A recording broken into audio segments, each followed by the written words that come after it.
This is the new Kia EV6 and it's a bit like my Samsung Galaxy Fold because it's Korean and extremely high tech. Now in this video I'm going to tell you all about this car. I'm going to actually use it to cook some food as well, which is a bit odd. Obviously I'm going to take it for a drive, talk you through the exterior and the interior, and I'm going to launch it to see how quick it is from 0 to 60. Anyway, I'm Matt Watson and you're watching Carwow. Buying a new car? Then head to Carwow and my team will help you find your next car at a fair price. Carwow, your one-stop car buying comparison site.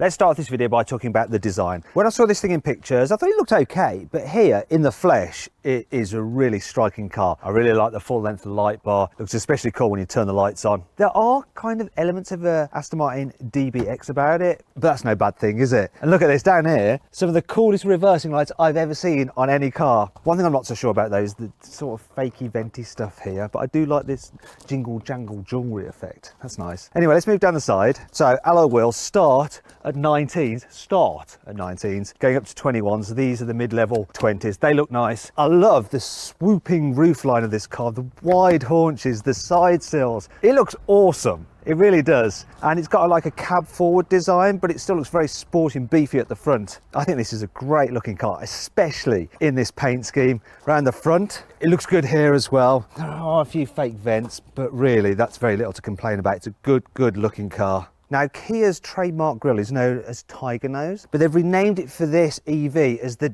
Digital Tiger Face.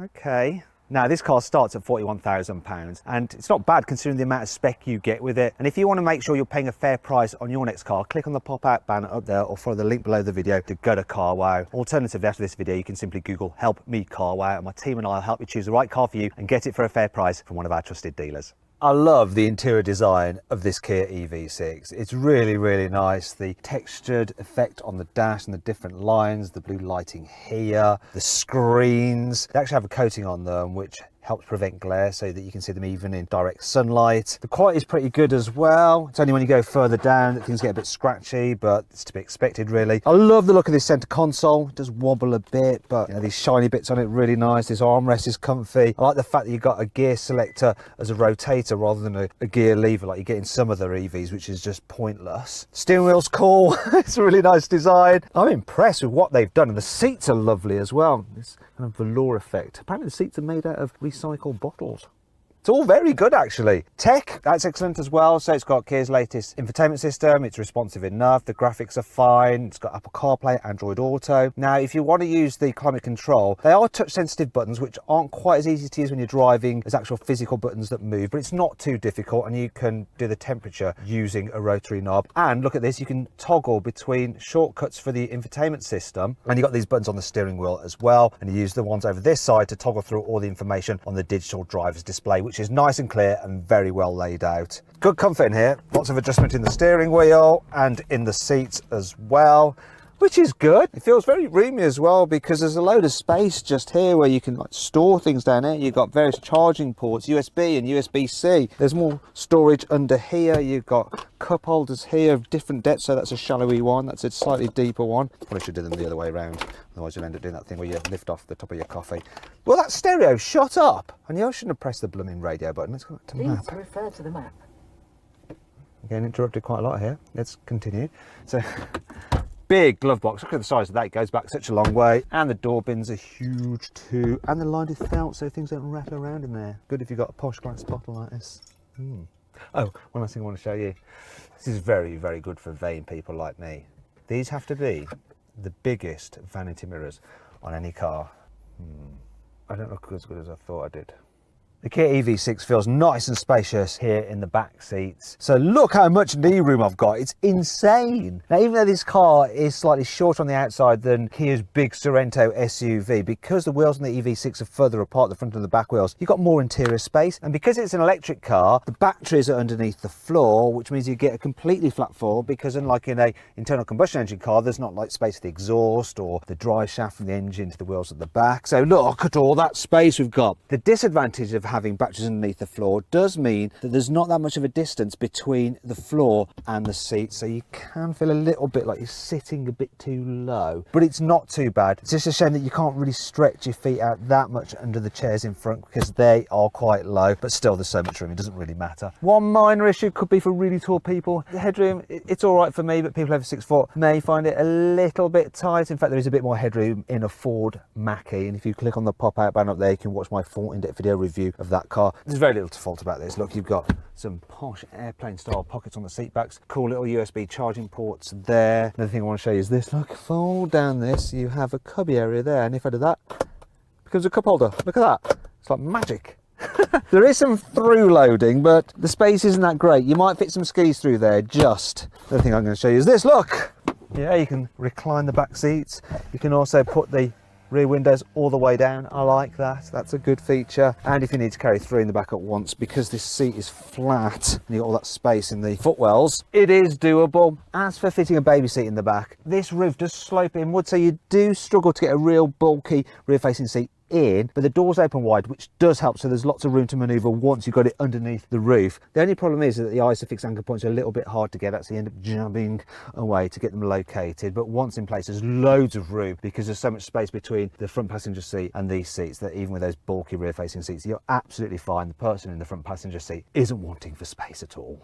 Now let's talk about the boot. So as standard, you get an electrically operated tailgate and you have 520 litres of luggage space. However, a Skoda Enyaq has 585 litres of space. And if you want to see my full in-depth video review of that car, click on the pop-out banner up there or follow the link in the description. So look, no load lip really to lift things over, and you can fit the load cover underneath the false floor. It's not the easiest thing to get out. Look, I'm struggling.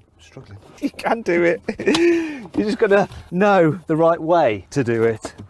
I'm going to use that in a second because I want to show you something else. There's quite a few of the cool features, like we've got nets here, we've got 12-volt sockets, and I like this. You can release the back seats and fold them down from those handles in the boot. And this is what I wanted this for. Look, you can slide things to the front because you have a continuous floor there with all the seats folded. That's quite good, but I'm not done yet. You see, you have some more storage space here under this lovely clamshell bonnet. Look, we have a front boot, a fruit. So it has a capacity of 52 litres, unless you have the all-wheel drive version, which has another motor at the front, and therefore you have less fruit space. It's only 20 litres. And that brings me on to 5 annoying things about this car. If you have the top of the range car with the Meridian sound system, the subwoofer for it goes in the boot and it takes up 40 litres of space, which means you don't have so much underfloor storage, which is a bit annoying because that's where you'd ideally keep all your cables, whereas here on this car they have to just be there. The head restraints protrude quite a way forward, so they push your head like that a little bit, which really isn't great for your posture. You want to be more like that, but you can't. For a practical family car, the rear visibility is, I mean, just look, can't see much, can you, out the back window? And these rear pillars create massive blind spots, which is really frustrating when you're pulling out of junctions. Depending on your preferred seating position, the steering wheel can sometimes block the top of the screen. It's a bit of a bugger. When you're creeping along in traffic, this car makes a weird groaning sound from its brakes. Have a listen to this.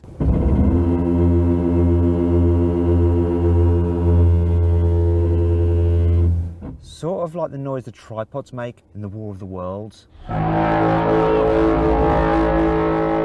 You see? Thankfully, this car has plenty of cool features to help make up for all this. Here's 5.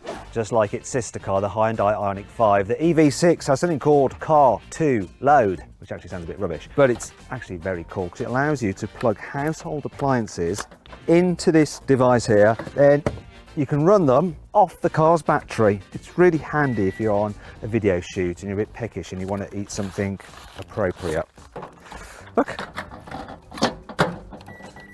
the microwave works. Now we just got to wait 5 minutes.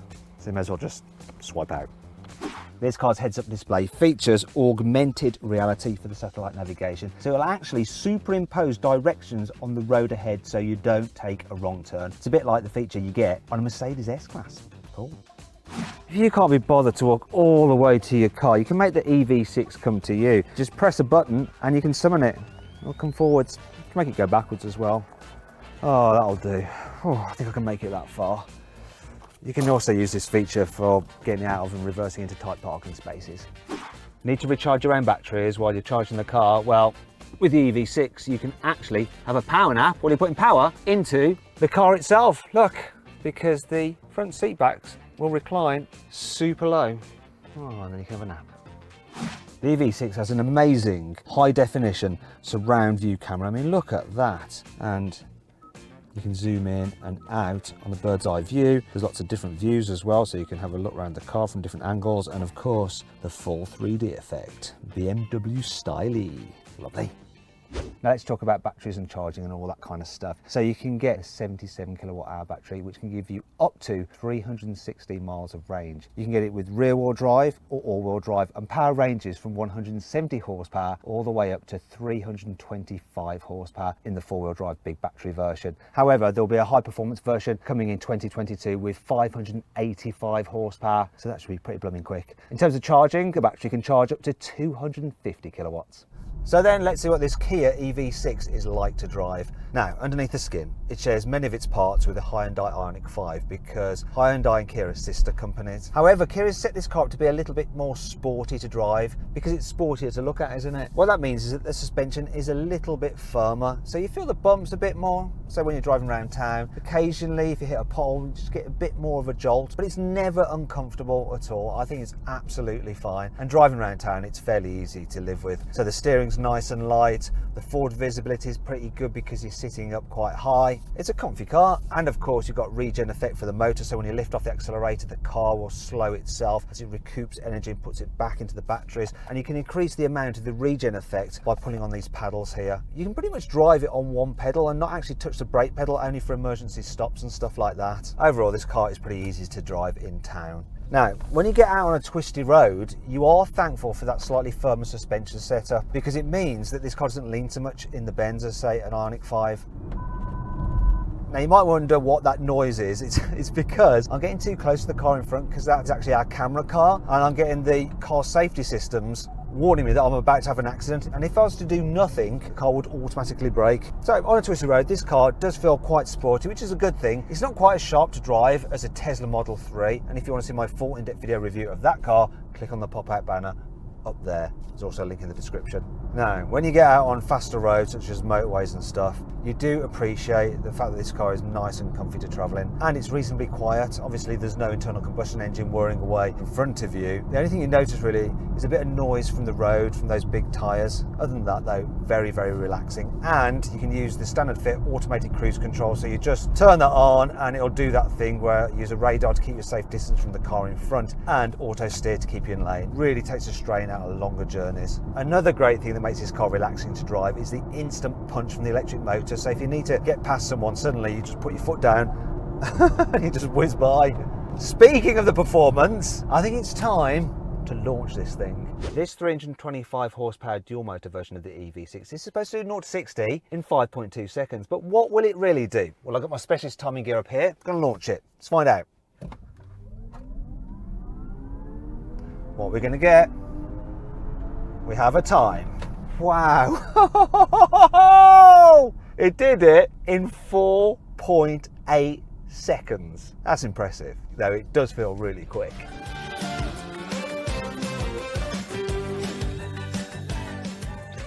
So then, what's my final verdict on the Kia EV6? Should you avoid it? Should you consider it? Should you shortlist it? Or should you just go right ahead and buy it? Well, I reckon you should just go right ahead and buy the Kia EV6. It's an absolutely brilliant EV, plus you can use it to cook your dinner.